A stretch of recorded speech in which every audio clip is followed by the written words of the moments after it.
बंधु माने आजिर एही वीडियो को आपण मानकु स्वागत। आजिर एही वीडियोटी मेष राशि व्यक्ति विशेष मानक पई बहुत गुरुत्वपूर्ण अटे। कारण आजिर एही वीडियो रे आपण माने जानिबे जे आपणक जीवन रे केबेठारो शनि 7.5 आरंभ हेबाको जाउछे एवं शनिकर एही 7.5 आपणकु केउ फल प्रदान करिवो एवं एही शनि 7.5 को लेके आपणक मन रे जहाँ भी किछि डाउट्स रहिछि, जहाँ भी किछि डर रहिछि, तो एही वीडियो देखिला परे से सब किछि आपणकर क्लियर होई पारिबो एवं एही जे 7.5 वर्ष रहिबो ता मध्य रे आपण कोन करिबा उचित एवं कोन न करिबा उचित से विषय रे मध्य आजिर एही वीडियो रे आपण माने जानिबा को पाइबे एवं वीडियो शेष रे आमे माने किछि विशेष प्रतिकार विषय रे मध्य जानिबा। जे प्रतिकार गुड़िक जदि आपण पालन करंती तो शनिंकर प्रकोप निश्चित भाव में किछि मात्रा रे आपणक उपरे कम हेबो। तो बंधु माने आपणकर जदि मेष राशि होई थाए तेबे वीडियोटी को लाइक करी चैनल टी को सब्सक्राइब करि दियंतु एवं कमेंट बॉक्स रे जय शनिदेव निश्चय लिखंतु। तो बंधु माने आमर राशि चक्र जो 12टी राशि मध्यरु राशि रही तो ता मध्यरु प्रथम राशिटी हेउछि मेष राशि एवं मेष राशि रे शनिकर प्रकोप वर्तमान ठारू आरंभ हेबाकु जाउछि एवं दीर्घ 30 वर्ष परे आपणकर शनि 7.5 आरंभ हेबाकु जाउछि। तो बंधु माने वर्तमान शनि आपणकर एकादश भावरे विराजमान अछंती। मात्र 30 मार्च 2025 रे जेतेबेले आपणकर 7.5 आरंभ हेबो सेतेबेले शनि आपणकर द्वादश भाव को चलन करि सारिथिबे, अर्थात आपणकर द्वादश भावरे विराजमान थिबे। तो बंधु माने एही जे शनि 7.5 रही थाए, शनि 7.5 रो 3टी चरण रही थाए। प्रथम चरणटी 2.5 वर्ष पई लागि थाए, द्वितीय चरण 2.5 वर्ष पई होई थाए एवं तृतीय चरणटी मध्य 2.5 वर्ष पई होई थाए। तो प्रत्येक चरण रे शनि 2.5 वर्ष पई अवस्थान करिथांती। तो सर्वप्रथमे आमे आसंतु जानि नेबा शनि प्रकृत रे कोन एवं एही शनि 7.5 कोन एवं आपणक उपरे एहा कोन सब प्रभाव पकाई थाए। तो आपण माने जानथि जे शनि हेउछंती न्यायदाता, कर्म फलदाता एवं शनि को शनि बोली मध्य कुहा जाय थाए, अर्थात शनि हेउछंती धीर ग्रह। तो बहुत वर्ष परे ही आम जीवन को शनि 7.5 आसी थाए।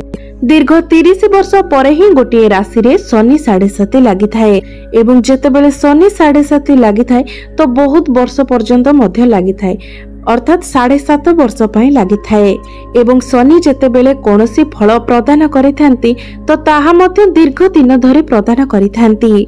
तो जदि आपनकु शनि दुख देबे तो संपूर्ण 7.5 वर्ष पर्यंत दुख देबे एवं जदि सुख देइथांती तो ताहा मध्य आपनकु बहुत वर्ष धरि देइथांती एवं जदि आपनकु धन प्रदान करिथांती तो बहुत दिन धरि देइथांती एवं जदि खर्च देइथांती तो ताहा मध्य दीर्घ दिन धरि देइथांती।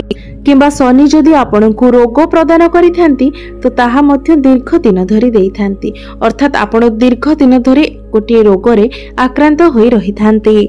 तो से जहाँ भी किछि हेउ शनि जहाँ भी प्रदान करिथांती ताहा दीर्घ समय धरि प्रदान करिथांती एवं शनि एपरि ग्रह होइथांती जे कि राजा को रंक एवं रंक को राजा रे परिणत करि देइथांती एवं शनि आपणको कुंडली रो जो भावरे विराजमान करिथांती सेही भाव सहित जड़ित कार्य गुडी को आपणको अधिक कराइथांती, सेही कार्य सहित आपणको नियोजित कराइ देइथांती एवं सेही भाव सहित जड़ित फल मध्य आपणको प्रदान करिथांती।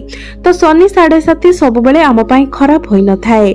बंधु माने तो आमे जदि मोटामोटी भावरे देखिबाकु जिबा तो आमे जेउ भली कर्म करिथिबा शनि हमकु सेही भली ही फल प्रदान करिवे। जदि आमे भल कार्य करिथिबा तो निश्चित भावरे एही 7.5 मध्य रे शनि हमकु भल फल प्रदान करिवे, शुभ फल प्रदान करिवे एवं जदि आपण किछि खराब कार्य करिथिबे तो निश्चित रूप रे आपणकु अशुभ फल प्राप्ति हेबो। तो जदि आपण ठीक कार्य करूछंती, सर्वदा उचित मार्ग रे रहुछंती तो शनि 7.5 को डरिबार कोनोसी आवश्यकता ही नहीं, कारण शनि निश्चित रूप रे आपणको आपणक भल कर्मर फल ही प्रदान करिवे।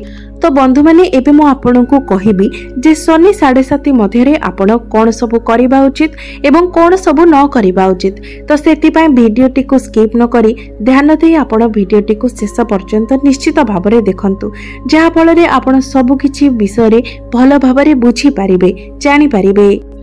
तो एही समय आपण निजर परिवार कोनोसी सदस्य हुंतु किंबा घर बाहर कोनोसी व्यक्ति हुंतु कहा मनरे आपण अजथा कष्ट दियंतु नहीं, काहाकू कष्ट हैला भली कोनोसी कार्य करंतु नहीं किंबा कोनोसी कथा कहतु नहीं। विशेष करी आपणकर गुरुजन मानकू केबे भी कष्ट देला भली कोनोसी व्यवहार देखांतु नहीं किंबा कष्ट देला भली कथाबार्ता मध्य करंतु नहीं। आपण काहाठारू ठकिकी कोनोसी पैसा आणंतु नहीं किंबा चोरी मध्य करंतु नहीं। जदि आपणक पाखरे कोनोसी कर्मचारी कार्य करूछंती परिश्रम करूछंती तो तांकर पारिश्रमिक देबारे मध्य आपण ठकामी करंतु नहीं, अर्थात तांकर जेतिके पारिश्रमिक आपण तांको तांकर पारिश्रमिक दियंतु। एपरि जदि आपण तांको ठकंती तो आपण मध्य निश्चित एहार दंड पाइबे।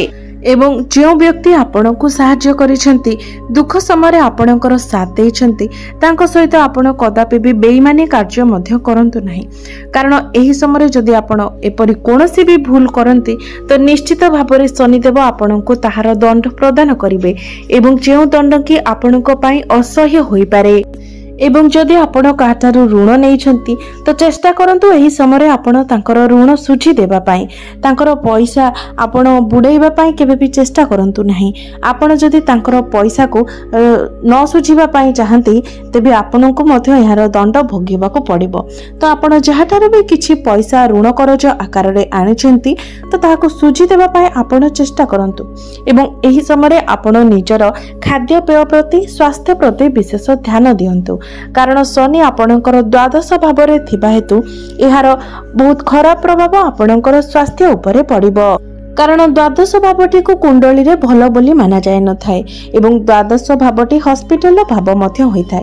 तो आपण जेते संभव निजर स्वास्थ्य प्रति ध्यान दियंतु, कारण जितेबेले शनिकर प्रथम चरणर प्रकोप आरंभ होबो सेतेबेले शनि आपणको बहुत थकाई पारंती एवं आपणकर स्वास्थ्य मध्य उपरे मध्य एहार बहुत खराब प्रभाव पड़िबो।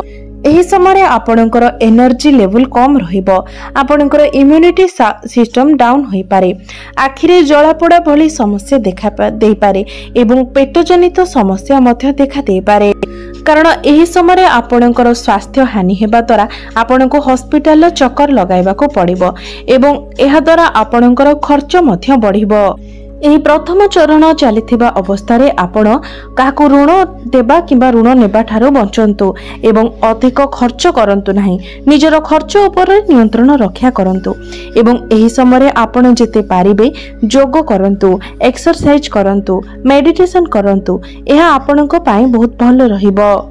तो शनि 7:30 समय आपण एही सब कार्य वंचित रहिबा पई चेष्टा करंतु, नचेत आपण जदि एही बळी किछि भूल कार्य करंती तो आपणको निश्चित भाबरे शनिकर प्रकोप सह्य करबा को पड़िबो। तो एबे आसंतु जानिबा एही शनि 7:30 मध्यरे आपणको केउ सब फल प्राप्ति हेबो एवं आपणको जीवन रे केउ बळी सब परिवर्तन आसीबो। तो बंधु माने शनि 7:30 शनि को प्रकोप विषय शुणु शुणु निश्चित भाव में आपण मन को नेगेटिव थॉट्स आसी जाइथिबो, आपण मन रे भय मध्य आसीथिबो जे हुए तो आपण को किछि अशुभ फल प्राप्ति हेबो। मात्र बंधु माने आपण जानि रखिबा उचित जे प्रत्येक जिनिस रे भल सहित मंद मध्य जड़ित रही थाए एवं मंद सहित भल मध्य जड़ित रही थाए। तो शनि 7:30 रे आपणक जीवन रे जे सब परिवर्तन हेबो ताहा निश्चित भाव में आपणक जीवन रे सकारात्मक परिवर्तन हेबो। बंधु माने प्रत्येक व्यक्ति जीवन रे शनि 7:30 आसीबा निहाती जरूरी अटे, कारण शनि 7:30 आसीबा द्वारा शनि आमको मैच्योर बनाई थांती, आम जीवन रो मूल लक्ष्य विषय आमको जणाई थांती, जहाँकि शनि 7:30 न आसिले हुए तो आमे सेही विषय बुझी पारि न थाओ। एही शनि 7:30 समय अर्थात एही 7.5 वर्ष मध्य शनि आमको आम जीवन रो मूल लक्ष्य विषय जणाई थांती, परिश्रम रो मूल्य विषय जणाई थांती, आमको मैच्योर बनाई थांती। एही शनि 7:30 जो आमर 7.5 वर्ष रही थाए तो यह आम जीवन एक शिखिबार समय होई थाए, शिक्षा मिलिबार समय होई थाए। केउ व्यक्ति आमर निजर केउ व्यक्ति आमर पर से विषय मध्य एही 7.5 वर्ष भितर आपनको ज्ञात होई थाए जे प्रकृत रे आपणकर निजर कि एवं प्रकृत रे केउ माने आपणकर शत्रु अटंती।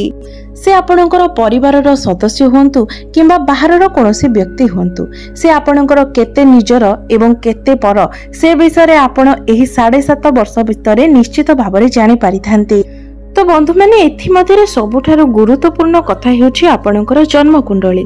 जन्मकुंडली रे आपणक जन्मकुंडली रे शनिकर स्थिति अनुसार ही आपणकु शनि 7.5 रे फल मिली थाए। आपणकर जन्मकुंडली रे शनि उच्च स्थिति रे अछंती किंबा नीच स्थिति रे अछंती सेही अनुसार ही आपणकु फल मिली थाए एवं शनिकर स्थिति आपणकर पूर्व जन्मर कर्म अनुसार ही रही थाए। अर्थात आपण आपणकर पूर्व जन्म रे जदि कोनोसी भल कार्य करिथांती तो निश्चित रूप से आपणकर जन्मकुंडली रे शनिकर स्थिति भल रही थाए एवं जदि आपण आपणकर पूर्व जन्म रे किछि भूल कार्य करिथांती तो सही अनुसार कुंडली रे शनिकर स्थिति मध्य खराब रही थाए एवं जदि आपणक कुंडली रे शनिकर स्थिति खराब रही थाए शनि नीच स्थिति रे थांती किंबा शत्रु गृह रे थांती किंबा शनिक उपरे कोनोसी पाप ग्रहर प्रभाव रही थाए तो एही शनि 7.5 रे शनिकर प्रकोप आपणक उपरे भारी पड़ी थाए। आपणकर रोग ऋण एवं शत्रु वृद्धि हेबार संभावना रही थाए। हठात एसबु आपणक उपरे भारी पड़ी जाई थाए। मात्र जदि आपणकर कुंडली रे शनिकर स्थिति भल रही थाए शनि उच्च स्थिति रे थांती मित्र गृह रे थांती तो शनि 7.5 रे मध्य आपणको शुभ फल मिली थाए। आपण कार्य करुथिबा स्थान रे आपणक उपरे कार्यभार बढ़ी जाय थाए। आपणक विरोध रे पॉलिटिक्स मध्य होई थाए एवं आपण निज कार्य को जते भल भाबरे करिबाकू चाहेले मध्य सेतिकी भल भाबरे आपण करि पारि नथांती। जदि शनि आपणकर नीच स्थिति रे थांती तो आपणक सहित एही सबु समस्या गुडिक होई थाए। शनि 7.5 समय आपणको बहुत अधिक ट्रावेल मध्य करिबाकू पड़ि पारे। आपण धार्मिक यात्रा मध्य करि पारंती एपरिकी खाली पादरे आपणको चाली चाली जीवाकू मध्य पड़ि पारे। आपण सेही ट्रावेल ले बहुत अधिक थकी जिबे कारण शनि आपणको थकै देबे। शनि आपणकर पाद को निश्चय थकाइबे कारण पादर कारक हेउछंती शनि तो पादरे चाली चाली आपण एही समय थकिबे अर्थात यात्रा रे आपण अधिक समय देबे एवं जहा फल रे आपणक मध्यरे थकापण मध्य आसीबो। एमिति कि जो माने घरे बसी रहउथिले तांको पाखरे कोनोसी कार्य नथिला से माने मध्य निश्चित घर ठारू दूर को जिबे एवं तांकर परिश्रम बढ़ी जिवो एवं तांको भितरे थकापण मध्य आसीबो। कार्य करी करी आपण माने थकी जिबे।